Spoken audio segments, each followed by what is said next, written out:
चलें हम आगाज करते हैं अपने बकाया रिमेनिंग स्लाइड्स का। बेटा इमरान, ये जरा लाइट्स को चेक करो।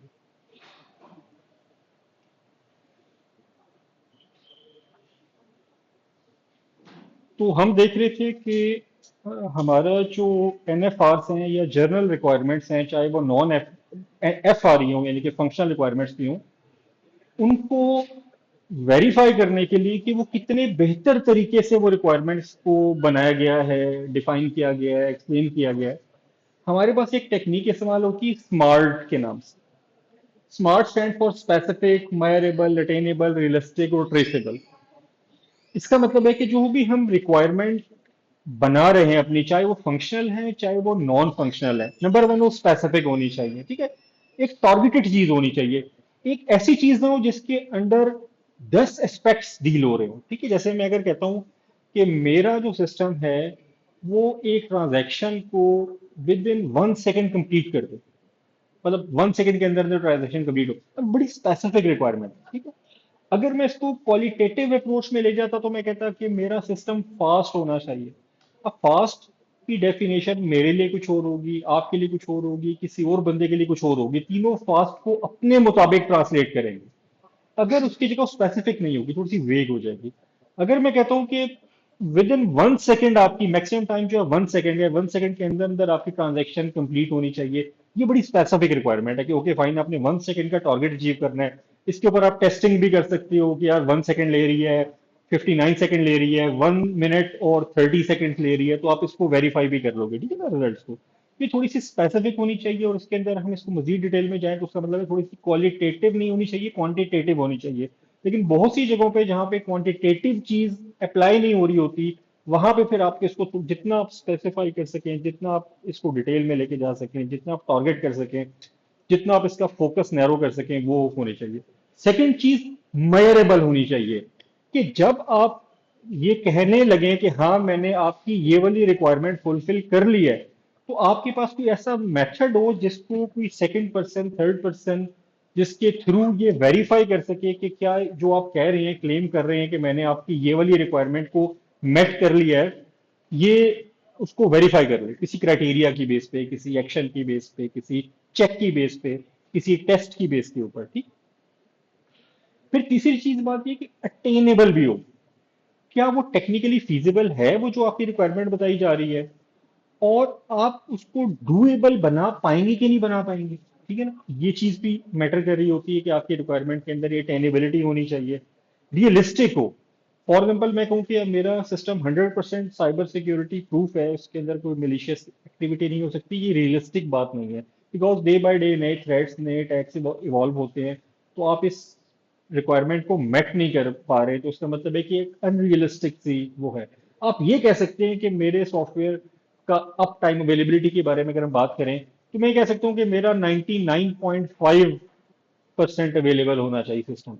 तो अगर आप साल का हिसाब लगाएं तो साल में 365 दिन होते हैं, तो 365 का 99.5 निकाले ना, तो स्टिल आपके 15-16 घंटे निकल आएंगे कि जिस टाइम आप कह रहे हो कि मेरा सिस्टम अनअवेलेबल भी हो सकता है, बिकॉज 365 है ना। 100 होते दिन तो 99.5 का मतलब ये था कि आधा दिन मेरा सिस्टम डाउन रह सकता है, ठीक है।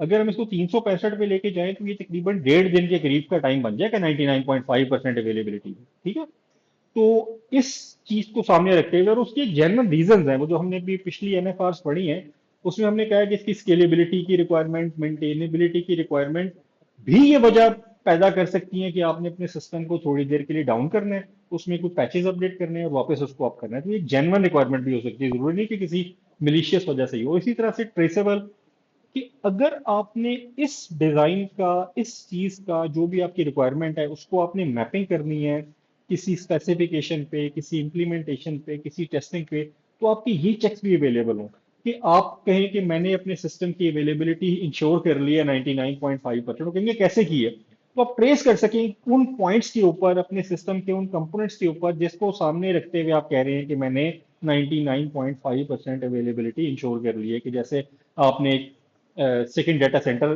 कहीं पे बना लिया है, तो आप कह रहे हैं, वो कहते हैं कैसे करेंगे, आप कहेंगे कि अगर मेरे सिस्टम में मैंने इम्प्लीमेंटेशन कर दी है कि मेरा एक डाटा सेंटर कराची में भी है, तो अगर मेरा इस्लामाबाद वाला डाटा सेंटर डाउन होता है किसी वजह से, तो मेरे पास ये 6 स्टेप्स है जो मैंने डॉक्यूमेंट कर लिए हैं। तो मेरे एडमिनिस्ट्रेटर इन स्टेप पे अमल पजीर होंगे, उनको एग्जीक्यूट करेंगे, और उन स्टेप पे अमल करने से मेरी सारी की सारी ट्रैफिक फ्रॉम इस्लामाबाद टू राउट हो जाएगी कराची। ठीक है ना?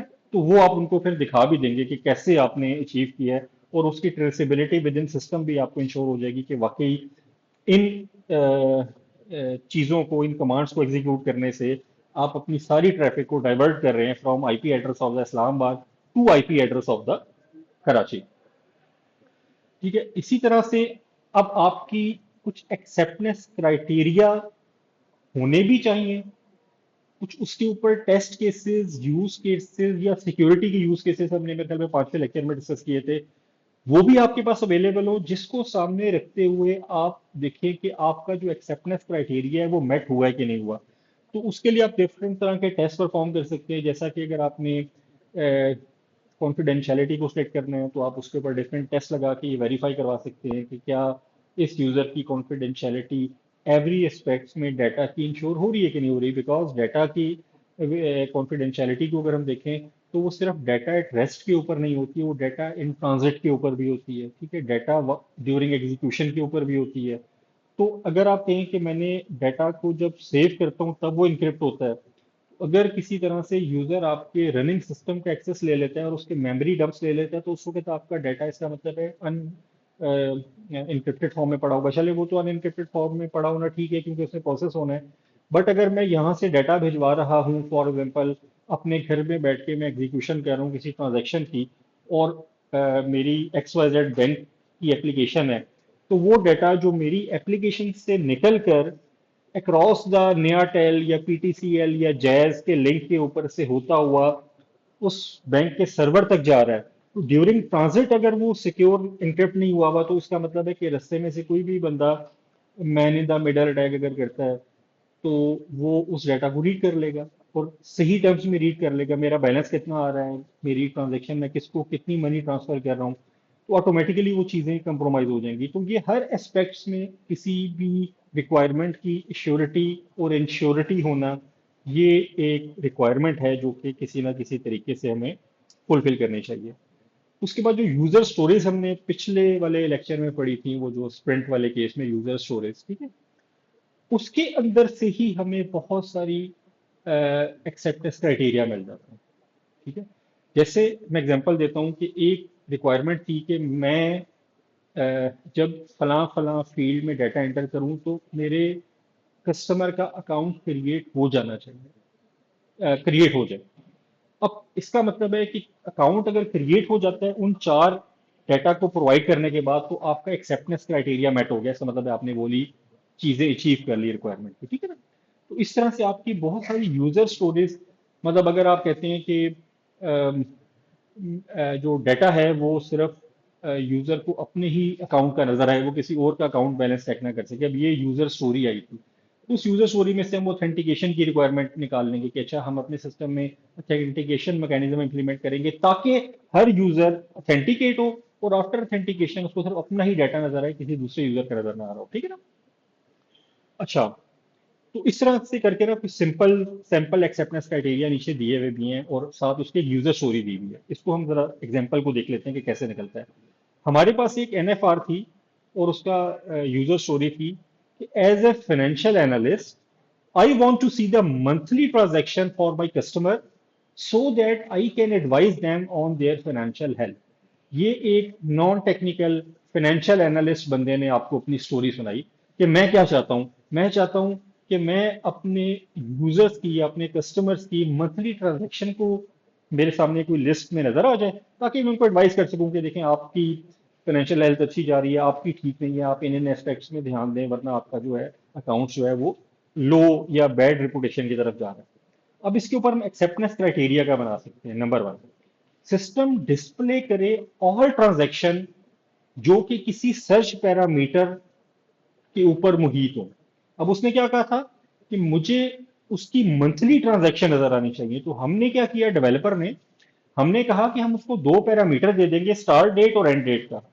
और उस स्टार्ट डेट और एंड डेट के दरमियान में जितनी भी ट्रांजैक्शन है ना, सिस्टम उठाकर ले आए और वो एंड यूजर को या फाइनेंशियल एनालिस्ट को शो करवा दे, ठीक है ना। अब वो चाहे तो 1 महीने की देख ले, चाहे तो 6 महीने की देख ले, वो उसके ऊपर डिपेंड करता है कि वो जो सर्च पैरामीटर में फ्रॉम और टू डेट है, वो कौन कौन सी वाली डेट दे रहा है, ठीक हो गया। और साथ हमने उसके साथ टाइम भी ऐड कर दिया कि वो 10 सेकंड के अंदर अंदर, यानी कि उस क्राइटेरिया देने के स्टार्ट और एंड डेट के 10 सेकंड के अंदर अंदर वो आपकी रिक्वेस्ट के अगेंस्ट डाटा उठाकर ले आए। तो एक तो ये एक्सेप्टेंस क्राइटेरिया बन गया। तो जब हम इसको वेरीफाई करेंगे क्यूसी वाले या टेस्ट वाले, वो देखेंगे कि यार ये दो डेट्स ले रहा है सिस्टम, वो डेट्स लेने के बाद 10 सेकंड के अंदर अंदर डाटा उसके सामने विजिबल कर रहा है, तो इसका मतलब है कि यार ये वाली रिक्वायरमेंट इसकी पूरी होगी, नंबर वन। और सेकंड एक और हमने इसमें एडिशन कर दी कि चूंकि ये फाइनेंशियल एनालिस्ट की रिक्वायरमेंट थी। फाइनेंशियल एनालिस्ट एक हाई लेवल एक पोस्ट होती है किसी ऑफिस में, तो ये नहीं करना कि आपने हर छोटे मोटे यूजर को भी इस वाली रिपोर्ट का या इस वाली उस चीज का एक्सेस दे देना। आपने इसका एक्सेस सिर्फ लेवल 2 एंड अबव लोगों को देना है, जिसमें फाइनेंशियल एनालिस्ट आ रहे होंगे, प्रेसिडेंट आ रहे होंगे, वाइस प्रेसिडेंट्स आ रहे होंगे, ठीक है ना, बैंक के जो हेड्स होंगे वो आ रहे होंगे। तो आपने ये नहीं करना कि आपने वो जो एप्लीकेशन का वो पेज तो बना दिया एक्सेस करने वाला, उसका एक्सेस हर बंदे के पास हो, और कोई भी आपके बैंक का एम्प्लॉय बैठ के किसी भी एम्प्लॉय की पिछली ट्रांजैक्शन की हिस्ट्री देख रहा हो, ठीक है ना। तो सेकंड क्राइटेरिया आपने यहां से ये वाला डिवाइस कर लिया। इसी तरह से हमने अटैक सरफेस को देखा था कि अटैक सरफेस बेसिकली आपके सिस्टम की वो एरियाज होते हैं जहां पे आपके यूजर्स और पॉसिबली मिलिशियस अटैकर्स इंटरेक्ट करते हैं। जिस पॉइंट के ऊपर आपके सिस्टम की interaction with some other system और विद सम अदर पर्सन और एंटिटी एग्जीक्यूट होना शुरू होगी, वहीं से आपके सिस्टम का अटैक सरफेस स्टार्ट हो जाएगा, ठीक है ना। तो आपके सिस्टम में जिस तरह आपकी सॉकेट्स होती हैं जो कि कम्युनिकेशन के लिए यूज हो रही होती हैं, आपकी वेब सर्विसेज होती हैं, एपीआई के एंट्री पॉइंट्स या कम्युनिकेशन पॉइंट होते हैं, और ऐसी तमाम सर्विसेज जो बिहाइंड फायरवॉल होती है लेकिन उसको एक्सेस कर रहे होते हैं आपके ऑफिस से बाहर के कस्टमर, वो तो आपका एक मेजर अटैक सरफेस होती है। क्यों? कि जब भी बाहर की कोई एंटिटी आपके सिस्टम से किसी भी तरीके से इंटरेक्ट करेगी, चाहे वो ह्यूमन हो चाहे वो कोई और सिस्टम हो, तो ऑटोमेटिकली वो आपके सिस्टम पे उसी पाथ को इख्तियार करते हुए अटैक भी लॉन्च कर सकती है। लेकिन अब यूं जूं सिक्योरिटी में मजीद इंप्रूवमेंट आती जा रही है, और स्पेशली जब से जीरो ट्रस्ट आर्किटेक्चर आया है, ठीक है, तब से, और स्पेशली इनसाइडर अटैक्स जब से ज्यादा बढ़े हैं, अब आप ना सिर्फ external to your organisation entities के लिए अटैक सरफेस को आइडेंटिफाई करते हैं, बल्कि आप साथ साथ जो इंटरनल लोग हैं उनके ऊपर भी एज सच उतना रिलाई नहीं करते। आप कहते हैं कि यार इंटरनल बंदा भी तो हमारे सिस्टम के ऊपर अटैक करके इसको नुकसान पहुंचा सकता है, और वो ज्यादा अच्छे तरीके से पहुंचा लेगा बिकॉज वो शायद फायरवॉल के पीछे बैठा हो, उस पर रिस्ट्रिक्शंस भी कम हो, उसको सिस्टम के मुख्तलिफ एस्पेक्ट्स का भी आइडिया होता है because he is in side the system. तो ही नोज कि यार कहाँ पे कोई डेफिशिएंसी है, कहाँ पे इशू है, मैं इसको कैसे अटैक करूँ तो मैं भी बच जाऊंगा और सिस्टम को भी नुकसान होगा। तो आपने अब उनकी भी अटैक सरफेस को अब कंसीडर करना जरूरी हो गया। और इन सारे अटैक सर्फेसेज में सबसे ज्यादा जो वल्नरेबल चीज कंसीडर होती है वो आपका ह्यूमन बीइंग या आपका एम्प्लॉय होता है। जरूरी नहीं कि वो इनसाइडर अटैक करे और वो खुद से ही कोई गड़बड़ करे, ये भी हो सकता है कि कोई और बंदा उसको किसी तरीके से ल्योर कर ले थ्रू सोशल इंजीनियरिंग या इस तरह के किसी एक्सेस के थ्रू, अटैक के थ्रू, और उसके हाथ से आपके सिस्टम को नुकसान पहुंचाने का सबब बन जाए। इसकी सादी सी एग्जांपल हम ले लेते हैं कि ईमेल्स हैं। अगर मैं किसी ऑर्गेनाइजेशन के किसी यूजर को एक ईमेल भेजूं और उसमें एक वायरस एम्बेड कर दूं, वायरस अटैच कर दूं, और उसका नाम को इस तरह का रख दूं कि for example your pay cheque is enclose या समथिंग लाइक दैट, कोई इस तरह की एक्टिविटी कि जिसको पढ़ के वो बंदा उस फाइल को खोलने पे मजबूर हो जाए। तो अब अगर वो सिस्टम, अगर वो एंड यूजर सिक्योरिटी अवेयर नहीं है और वो किसी भी अननोन आने वाली ईमेल के साथ अटैचमेंट को जो सस्पिशियस भी लग रही हो उसको वो ऐसे ही खोल लेता है, तो ऑटोमेटिकली वो आपके अपने इंटरनल नेटवर्क पे शायद वायरस अटैक करवाने का सबब बन जाएगा, ठीक है ना। तो उसने अननोइंगली भी ये काम करवा सकते हैं। तो इसकी वजह से एंड यूजर या आपके ह्यूमंस को भी सिक्योरिटी अवेयर करना बहुत जरूरी होता है। उसके बाद वेब एप्लीकेशन जो है हमारे आजकल की दौर की, वो सबसे बड़ा एक पार्ट प्ले करती है हमारी अटैक सरफेस को बढ़ाने में। क्यों? क्योंकि आपके सिस्टम पे अगर एसएसएच की सर्विस चल रही है, तो वो आपने रिस्ट्रिक्ट की होगी कि फायरवॉल से बाहर एक्सटर्नल यूजर में से कोई एसएसएच के थ्रू आपके सर्वर्स को एक्सेस ना कर सके। एफटीपी की सर्विस चल रही है, तो उसके ऊपर भी आपने यूजर अथेंटिकेशन उस तरह की चीजें लगाई होंगी।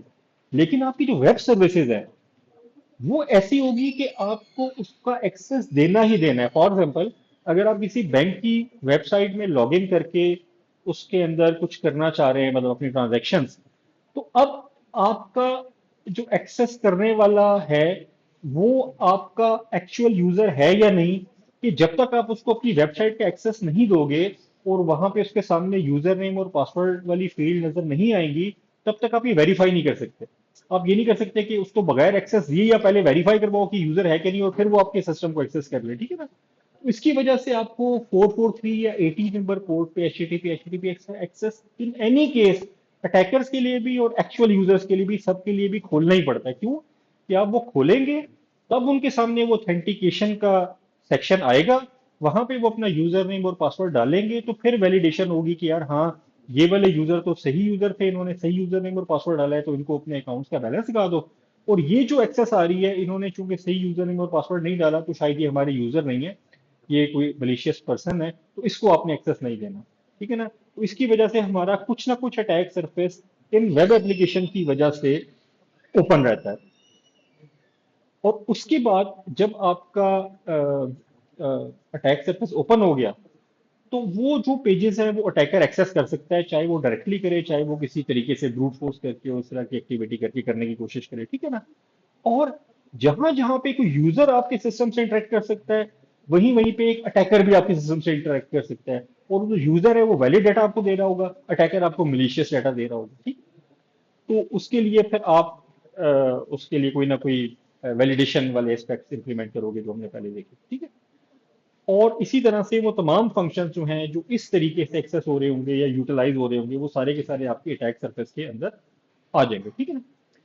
अच्छा, अब इस तरह की मैपिंग टेक्निक अटैकर इस्तेमाल करते हैं। फॉर एग्जाम्पल, वो कहते हैं आपको, अगर आपकी वेबसाइट है xyz.com.pk, तो वो उनके पास ऐसे सॉफ्टवेयर होंगे जिसके थ्रू वो आपके हर लिंक को क्रॉल करना शुरू कर देंगे, ठीक है ना।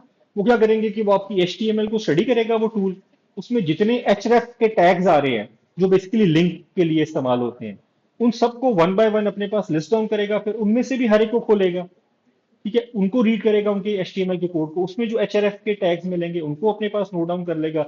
इस तरह से करके वो ऑटोमेटिकली टूल्स में वो क्रॉलिंग शुरू कर देते हैं, और जितने भी आपकी एप्लीकेशन के अंदर मौजूद लिंक्स होते हैं, वो सारे के सारे वो टूल्स क्रॉल कर लेते हैं। क्रॉल करने के बाद उनकी जो फंक्शनैलिटी होती है, उनको आइडेंटिफाई करते हैं। जैसे अब लॉगिन पेज है, तो ऑटोमेटिकली हमारे जहन में आ जाएगा कि यार, इस तरह के जो नाम होते हैं पेजेस के, उसके अंदर क्या हो रहा होता है, ऑथेंटिकेशन का कोई मैकेनिज्म इंप्लीमेंट हुआ होगा, ठीक है ना। कॉन्टैक्ट अस में यकीनन कोई ना कोई email address, phone number, location, इस तरह की डिटेल्स दी हुई होती हैं, जिसके ऊपर कोई बंदा आपकी ऑर्गेनाइजेशन से कांटेक्ट कर सकता है, ठीक है? फिर उसके बाद इन वाली लॉगिन वाले पेजेस पे, कॉन्टैक्ट अस वाले पेजेस पे यकीनन कोई ना कोई टेक्स्ट बॉक्सेस दिए होंगे। तो टेक्स्ट बॉक्सेस के होने का मतलब ही क्या है? अब हम वहां पे जो इनपुट का टैग हमें एचटीएमएल का नजर आता है, वो हमें बता देता है कि यार यहाँ पे कोई डाटा एंट्री हो रही है। तो इसका मतलब है यहाँ पे हम फजिंग अप्लाई कर सकते हैं। तो वो जो ऑटोमेटिक टूल्स है, वहां पे फजिंग करके देखना शुरू कर देंगे कि यहाँ यहाँ से मुझे कोई एक्सेस, कोई लिंक मिलता है, कोई या नहीं मिलता, ठीक है। इसी तरह से आप जहां पे अप्लाई कर रहे होते हो कोई इंफॉर्मेशन सिस्टम को, यानी कि आपका सबमिट का बटन होगा, ठीक है। तो उस सबमिट के बटन के आगे जो कोड लिखा हुआ है, जिन जिन फंक्शंस को वो कॉल कर रहा है, वो फंक्शन, इसका मतलब है कि आपके जो बिहाइंड द फायरवॉल सिस्टम है, उससे इंटरेक्ट करवा रहे हैं। क्योंकि जब आप सबमिट का बटन दबाओगे, तो उसका मतलब है कि जो भी डाटा आपने उस फील्ड में डाला है, वो पीछे किसी फंक्शन के थ्रू आपके सर्वर तक पहुंच रहा है, ठीक है ना।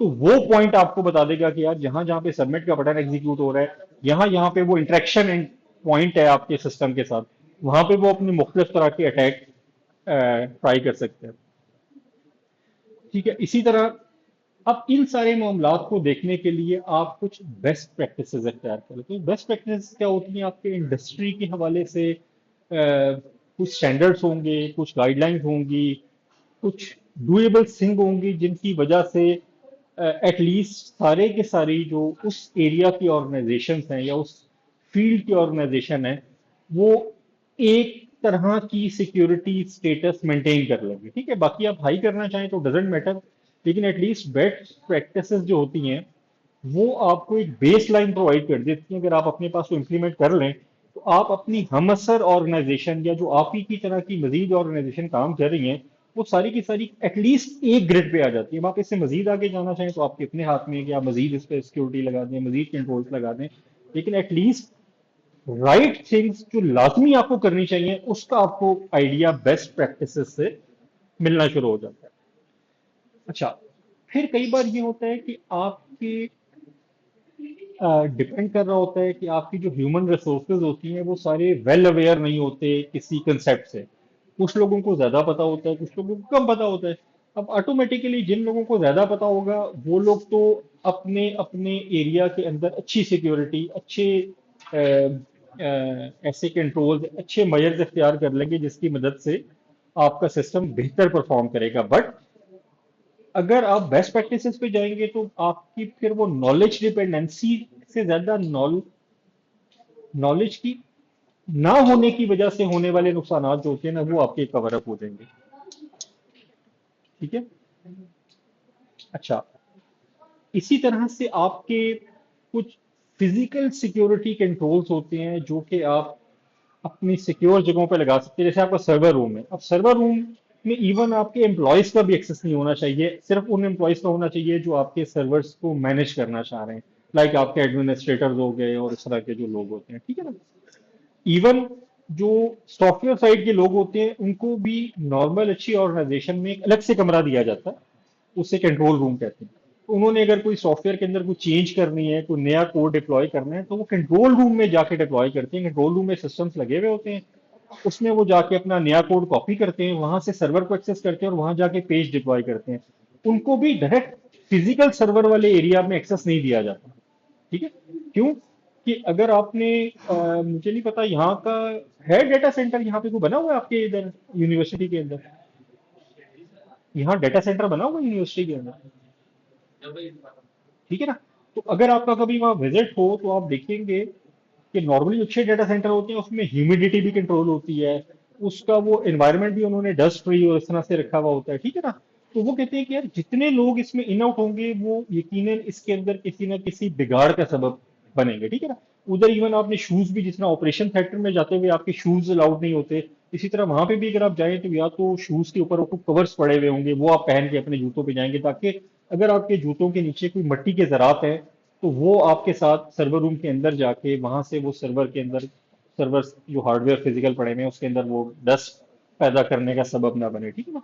तो इस पॉइंट ऑफ व्यू से आप फिजिकल कंट्रोल्स लेते हैं जिसकी मदद से आप अपने ज्यादातर हार्डवेयर की और किसी हद तक सॉफ्टवेयर की सिक्योरिटी को भी कंट्रोल कर लेते हैं। ठीक है। इसमें आपके सिक्योरिटी कैमरास, सिक्योरिटी गार्ड, आपके फेंसेस, आपके लॉक गेट और इसी तरह से आपके अलार्म सिस्टम, आपके ह्यूमिडिटी सेंटर, रेन सेंसर होते हैं, वाटर सेंसर की अगर आपके सर्वर रूम में खुदा ना खासा कहीं से पानी की लीकेज हो गई, ठीक है ना, तो उससे ज़्यादा शॉर्ट सर्किट हो सकता है। तो वो ऐसे जगह जगह पे सर्किट्स पड़े होते हैं जिनके वो दो अलग अलग पॉइंट्स पड़े हुए होते हैं जमीन पे।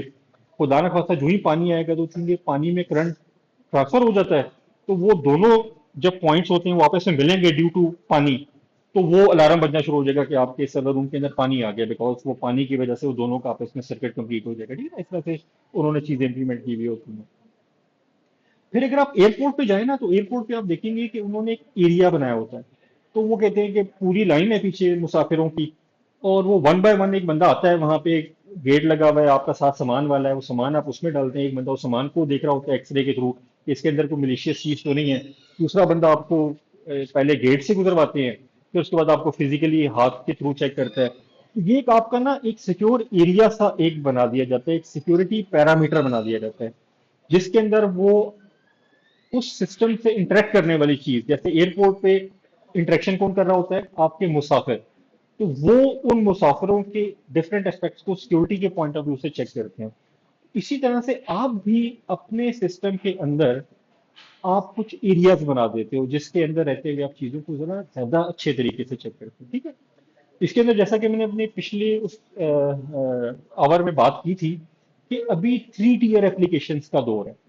वो 3 टियर एप्लीकेशन का मकसद ही ये है कि आपका जो वेब सर्वर है, आपकी एप्लीकेशन की लॉजिक और आपका डाटा, इन तीनों के ऊपर अलग अलग तरह के कंट्रोल की रिक्वायरमेंट होती है, उसको अलग अलग तरीके से डील कर लिया जाए। जैसे जो आपका डाटा है वो सबसे ज्यादा सेंसिटिव है, उस पर आपके सबसे ज्यादा चेक लगते हैं, बिकॉज वही आपका डाटा है, वो चाहे वेब एप्लीकेशन के थ्रू लीक हो या किसी ने डायरेक्ट लीक कर लिया, आपका डाटा गया तो आप गए, मतलब आपका नुकसान हो गया, ठीक है ना, या चेंज हो गया या उसको डिलीट कर दिया गया।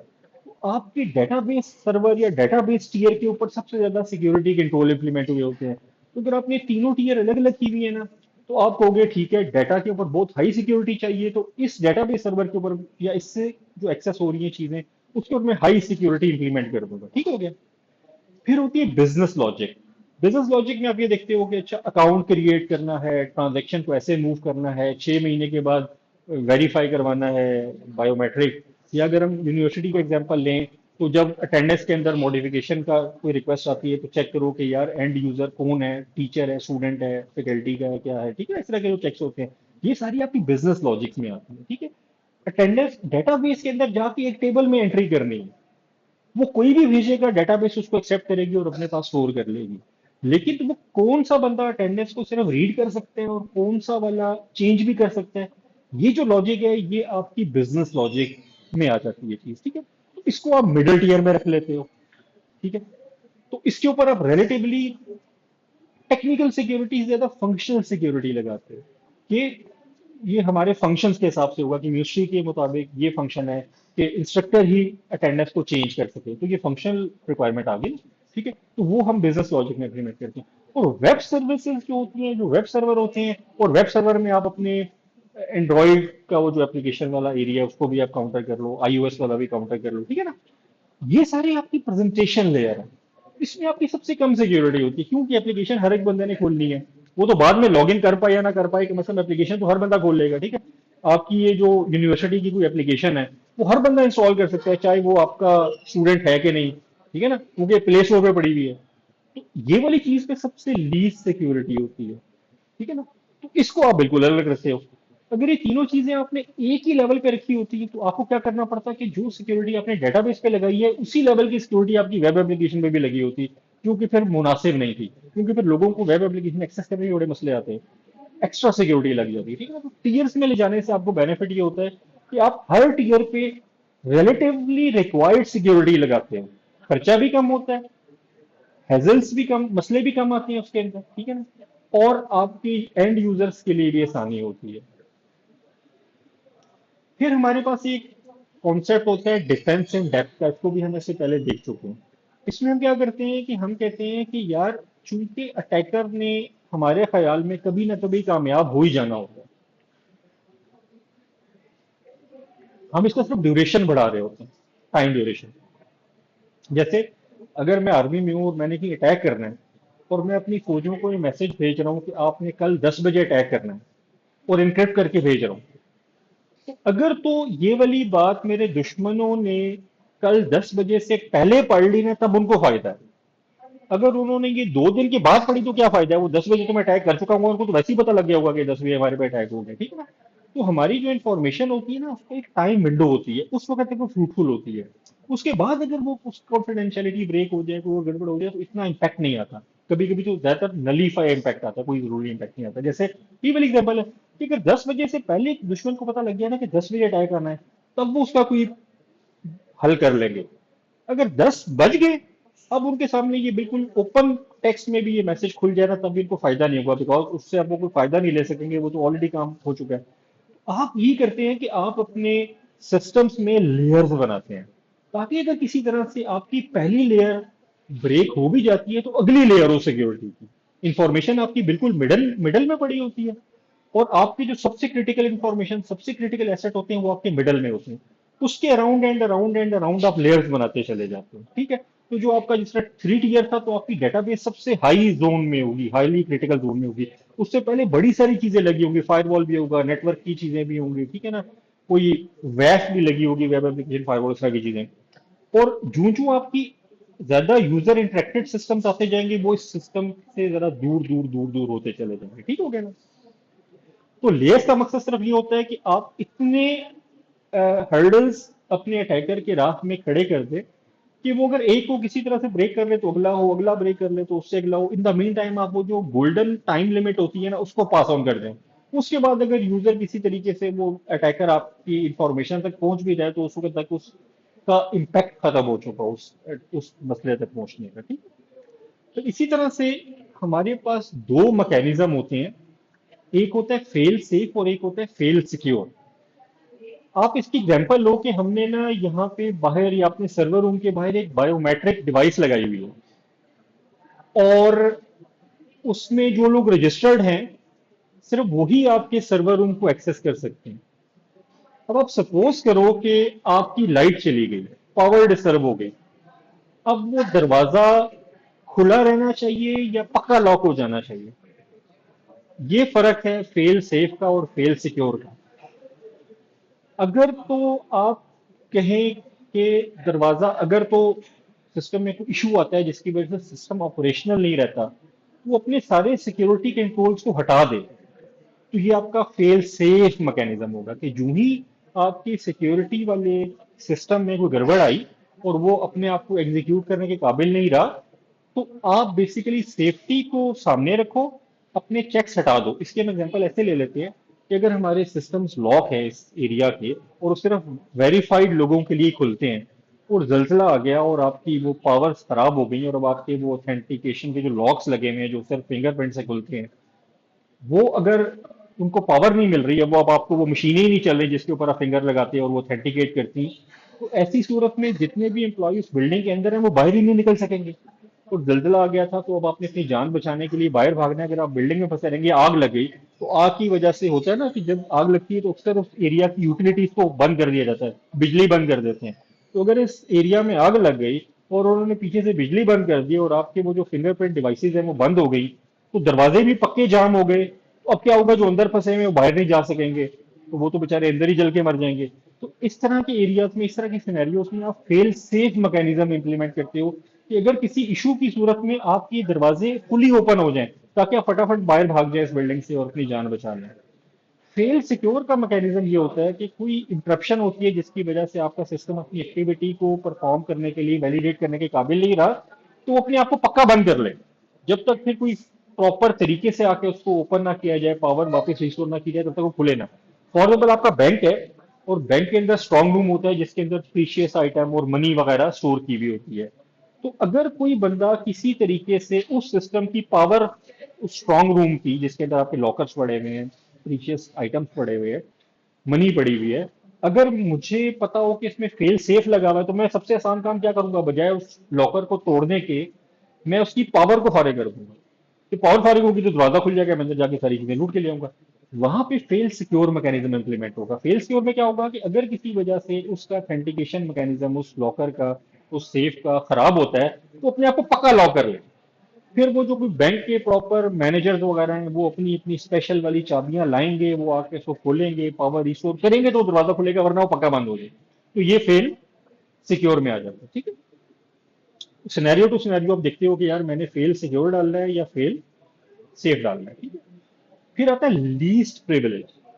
अब लीस्ट प्रिविलेज का मतलब है कि आप अपने हर यूजर को उतना ही एक्सेस दें जितना उसको काम को करने के लिए चाहिए। अगर एक बंदे को बिल फर्ज यूजर सिर्फ क्रिएट करना है, तो उसको यूजर के मजीद एस्पेक्ट्स के कि यार ये यूजर आगे क्या क्या काम कर सकता है, उसके मजीद जो कोई एक्टिविटीज हैं उनकी राइट्स नहीं होने चाहिए। ठीक है? फॉर एग्जाम्पल यहाँ पे जो मेरा अकाउंट बनेगा वो आपके आईटी वाले बनाएंगे, आईटी डिपार्टमेंट वाले। लेकिन मुझे कोर्स कौन सा साइन होगा वो आपके यहाँ जो इधर का मैनेजर होगा, ये जो इस डिपार्टमेंट का है, ये उसका काम है कि वो अपने डिपार्टमेंट के कोर्सेज में से कोई एक कोर्स मेरे लॉगिन को अलाउ कर दे, साइन कर दे। अब होना क्या चाहिए कि जो बंदा वहां बैठा हुआ है आईटी में, उसके पास सिर्फ यूजर क्रिएट करने का राइट होना चाहिए, उसके पास ये मेरे वाले जो कोर्स असाइनमेंट के राइट्स हैं वो नहीं होने चाहिए। ठीक है ना? इसी तरह जो यहाँ पे बंदा बैठा हुआ है ये कोर्स असाइन कर रहा हो तो उसको सिर्फ कोर्स असाइन करने के राइट होने चाहिए, यूजर क्रिएट ना कर सके, क्रिएट करने के लिए उधर ही जाना पड़े। ठीक है? तो इस तरह से मतलब ये चीजें आपकी लीस्ट प्रिविलेजेस के साथ मैनेज हो रही होती है। अच्छा, उसके बाद ऑफ सिक्योरिटी का एक कंसेप्ट होता है कि आप चीजों को हिडन रख के सिक्योर करते हैं।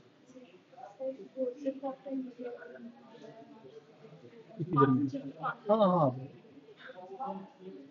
अच्छा, उसमें क्या होता है कि आप ना अपनी सिक्योरिटी को ओपन रखते हैं। ये वही एग्जांपल है जिसके ऊपर आजकल के मॉडर्न इंक्रिप्शन एल्गोरिदम काम कर रहे होते हैं। इसका क्या मतलब है कि जैसे एईएस का एल्गोरिदम है, वो सबको पता है कि क्या है। आपकी की सिक्योर होती है, एल्गोरिदम आपका ओपन होता है। उसकी वजह से अगर एल्गोरिदम में कोई वीकनेस हो तो वो आपके सामने आ जाती है, और उसकी वजह से आपके सिस्टम के अंदर कोई वीकनेस है तो वो सामने आ जाती है। उसके बाद आपकी जो कुछ और फाइनल बेस्ट प्रैक्टिसेस हैं वो इस तरह से हैं कि आप अपनी सर्विसेज को रनिंग रखें, इंफॉर्मेशन को सिक्योर करें, आप राइट यूजर को राइट इंफॉर्मेशन पे लीस्ट प्रिविलेजेस के साथ एक्सेस दें, और इसी तरह से अपने जो रिसोर्सेज हैं उनके डिफरेंट एरियाज डिफरेंट सेक्शन बनाते हैं, और रेलेवेंट पर्सन को रेलेवेंट सेक्शन के रेलेवेंट एरिया के ऊपर ही राइट दे रहे हो। इसी तरह से अपने सिस्टम के अंदर आप इंट्रूजन डिटेक्शन इंप्लीमेंट कर ले, अपने सिस्टम को इस कैपेबल बनाएं कि वो अपने अंदर होने वाली गड़बड़ को खुद से डिटेक्ट कर सके, दूसरी टेक्नोलॉजीज पे रिलाई ना करें। हो सकता है कि दूसरी टेक्नोलॉजी लाइक आपने आईडीएस लगाया हुआ है तो वो इसको मिस कर जाए। तो चूंकि आपको पता है कि आपका सिस्टम क्या है और उसमें कहाँ कहाँ से इंट्रूजन हो सकती है, तो अपने सिस्टम को ये कैपेबल बनाएं कि जब भी उसमें इंट्रूजन होती है तो आपका सिस्टम ही उसको डिटेक्ट कर ले। ठीक है। अच्छा, उसके बाद नॉर्मली बीइंग ए डेवलपर, आपको ये बात नहीं पता होती कि आपका सिस्टम एक्चुअली जब इंप्लीमेंट होगा तो वहां पे बिहाइंड द सीन हार्डवेयर क्या चल रहा होगा। तो आप ऐसी कोई भी जम्पशन ना करें कि ओके ये वाली चीज तो मेरे हार्डवेयर से मुझे सिक्योरिटी मिल जाएगी, ये वाली चीज मेरा एनवायरनमेंट से मुझे सिक्योरिटी मिल जाएगी। नहीं, क्योंकि आपको नहीं पता कि चले हो सकता है आज आपका रिक्वायर्ड हार्डवेयर हो जिसके ऊपर आपका सॉफ्टवेयर चल जाए, लेकिन कल कला को मे बी वो चीजें चेंज भी हो जाए क्योंकि आपने तो डिजाइन अपना सॉफ्टवेयर बना के आगे हैंड ओवर कर दिया। तो ऐसी सूरत में क्या होता है कि आपने जो भी सिक्योरिटी के कंट्रोल्स लगाने हैं वो अपने एप्लीकेशन के अंदर लगा के भेजें। उसमें कोई जम्पशन ना करें कि हाँ ये वाला एस्पेक्ट मेरी एप्लीकेशन की सिक्योरिटी के लिए इसकी फला इन्वायरमेंट से मिल जाएगा या फला हार्डवेयर से मिल जाएगा। ठीक है ना, ये नहीं करना। आपने अपने डिजाइन को खुद से सिक्योर बनाना है 100%। इसी तरह से आपने जितने भी एक्सटर्नल सिस्टम्स हैं, क्योंकि बहुत सी ऑर्गेनाइजेशंस को या तो थर्ड पार्टी की सर्विसेज लेनी पड़ती हैं या अपने अंदर वो मुख्तलिफ थर्ड पार्टी के कंट्रोल्स इंप्लीमेंट कर रहे होते हैं, तो आपने उनको भी as a external entity consider करना है। किसी पे जीरो ट्रस्ट के आने के बाद से रिलाई नहीं करना। आपने उनको यही सोचना है कि ये वो पॉइंट्स हैं, ये भले मेरे साथ इंटरेक्टिव थर्ड पार्टीज है, ये kind of part of my organisation नहीं है, but somehow quintessence of my organisation है। स्टिल आपने उनके ऊपर सिक्योरिटी पॉलिसी उसी तरह से लगानी है जिस तरह से आप एक एक्सटर्नल पर्सन एक्सटर्नल पार्टी के ऊपर लगा रहे होंगे। ठीक है। और आपने कई बार ये होता है कि दो तरह के ऑप्शंस होते हैं। एक होता है कि आप अपनी एप्लीकेशन को हाईली सिक्योर बना के एंड यूजर को देते हैं, और एक तरीका ये होता है कि अपनी एप्लीकेशन को नॉर्मली सिक्योर बना के एंड यूजर को देते हैं, और एंड यूजर चाहे तो उसको मजीद सिक्योर बना सकता है। तो आजकल की जो डोमेन्स हैं ये डेफसेक ऑप्स के बाद से वो ये आपको सजेस्ट करती है कि आप अपने सॉफ्टवेयर को फुली सिक्योर बना के या जितना ज्यादा सिक्योर बना के पेश कर सकते हैं उतना एंड यूजर को दें, और साथ उसको कॉन्फ़िगरेशन दे दें कि यार मैंने तो इसके ऊपर AES 256 इंप्लीमेंट किया है।